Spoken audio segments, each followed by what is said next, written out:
You may have seen my Card Maker Success Summit presentation in March, where I shared how to make this card. I used a stencil I made to get the exact look that I wanted as my background to my flowers. How did I do it? I'm Sue from Creative Days with Sue, and I'm going to show you how to create this stencil using your Cricut. Now let's get crafting. One option for creating your own stencils is to purchase an SVG. I called on an old friend, Bonnie Garby, who has many beautiful SVG design files that she sells on Etsy.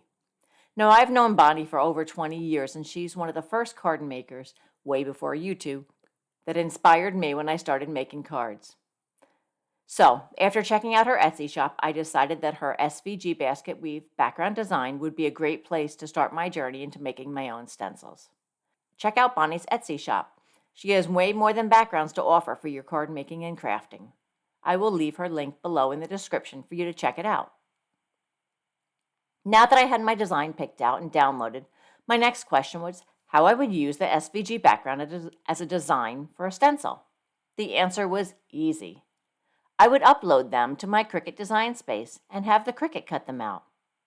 Now, if you aren't sure how to download an SVG, there are numerous tutorials that can give you the ins and outs of uploading SVG files onto your computer and then into Design Space. Starting opening up Design Space, I created a new project. Now, I want to make a stencil that will be used for an A2 sized card, which is 4 1/4 by 5 1/2 inches. Since I will be ink blending, I want the stencil to be larger than the card front so it makes a seamless design. First, I will add a shape that will represent the size of the stencil I want. I select Shapes and add a square. Unlock the proportions in the size to change the size to 4.5 by 6 inches. And this size will give me plenty of room to work. I change the color of the shape to white and rename it in the layer areas as Card Base. Now, to add Bonnie Garby's basket weave design to the canvas, I'm going over to the Upload button. I selected the 4 by 5 1/4 basket weave. Now there are other sizes available. This is just the one that I picked. So I need to change this so it fits over my card base. So I went over to the size feature and I will change the width to 4.5. Because the proportions are locked, it automatically changes the height to 5.9. I double check to make sure it'll fit over the card base. And now that it does, I can hide the card base. Make a copy of the new size basket weave and hide it. We're going to be making another stencil using the basket weave at a different proportion, so I don't want to accidentally work with the original. Now that I have it the size that I want to add a thick border for easier ink blending with a stencil. To make a larger border, I'm going to use the offset feature.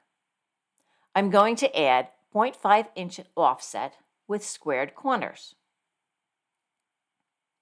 The offset is black, so I want to change it to white so I can see the details easier. Now I will need to merge the offset with the stencil. So I'm going to select both layers, the offset and the stencil, and I'm going to use the slice feature.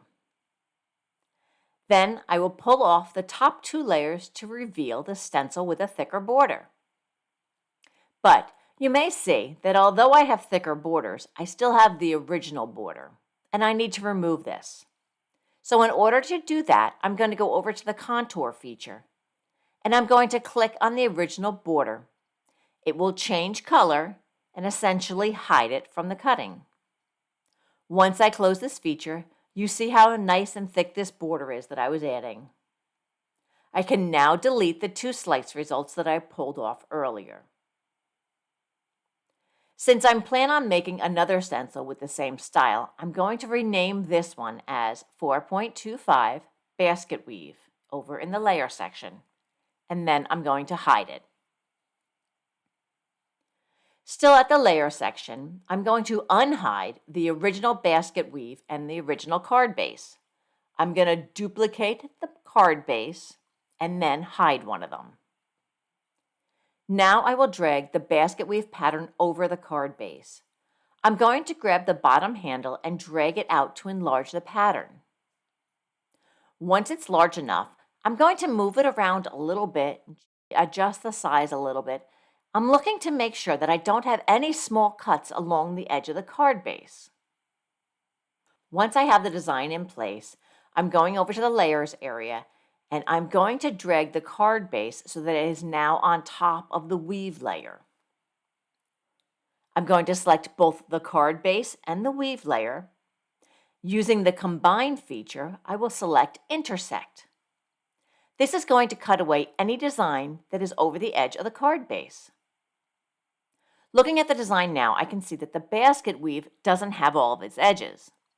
If I were to use the Offset feature, like I did with the original size, you can clearly see this won't work. To add edges to the basket weave, I need to use the card base. So again, I'm going to unhide it, duplicate the card base, and then rehide one of them. Center the card base under the weave. Use the Align feature and center it so that you know that they are stacked exactly on top of each other. With both items selected, again, I'm going to slice them. After I pull off the top two layers, you can see that there are now edges to the weave. Now I can delete the top two layers that I pulled off. As with the other stencil, I want a thick border. So again, unhide and duplicate the card base, and then rehide one of them. With just the card base selected, I'll add an offset of 0.5 inches with squared corners. Again, this will come in black. I'm going to select all three layers, align, and center them. Then I will hide the card base in the layers. Selecting both objects, the weave and the offset, I'm going to use the Slice feature. Pull off the top two layers and you'll reveal a new enlarged basket weave stencil. I change the color to white and then delete the two layers that I pulled off. In the layer area, I will name this now 4.25 Enlarged Stencil. Now I can unhide my original stencil and I'm ready to start cutting. But before we do, make sure to save all your hard work. The next step is to determine what materials to use to create the stencils. There's a few options. For a one-time use stencil, you can always choose cardstock. I would suggest under 100 pounds so the paper isn't too thick. If you want something you can use over and over again, then you'll need to use stencil film. There are several thicknesses that work well depending upon the stencil. The 4mm thickness works well with stencils that don't have intricate cuts because it's a little bit flimsy. For this stencil, especially the smaller weave, I'm actually going to use a 7mm craft plastic. I found it was sturdy enough to keep its integrity of the stencil with multiple uses. On my Cricut, when I cut this out, I'm going to need the deep knife blade and a strong grip mat. So let's get started.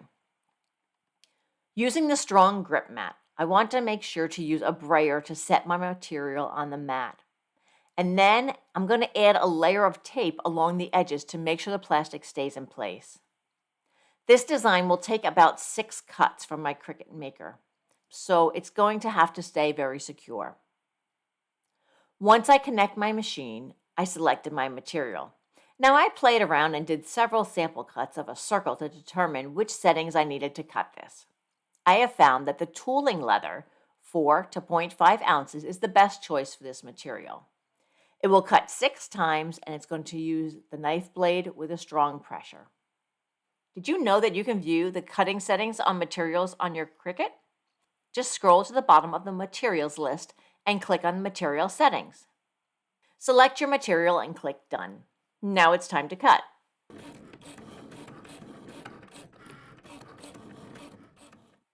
With my cutting all done, here is my stencils.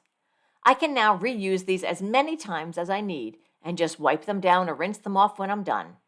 So start making your stencils today. Search the internet for free or SVG files on sale so that you can get the exact look you want. Stay tuned to my channel. My next tutorial will be showing you how to design your own stencils with simple shapes. If you liked today's video and want to see more like it, please hit the like and subscribe button below, and you will be notified when the next videos are available. I'm Sue from Creative Days with Sue, and that's all till our next creative day.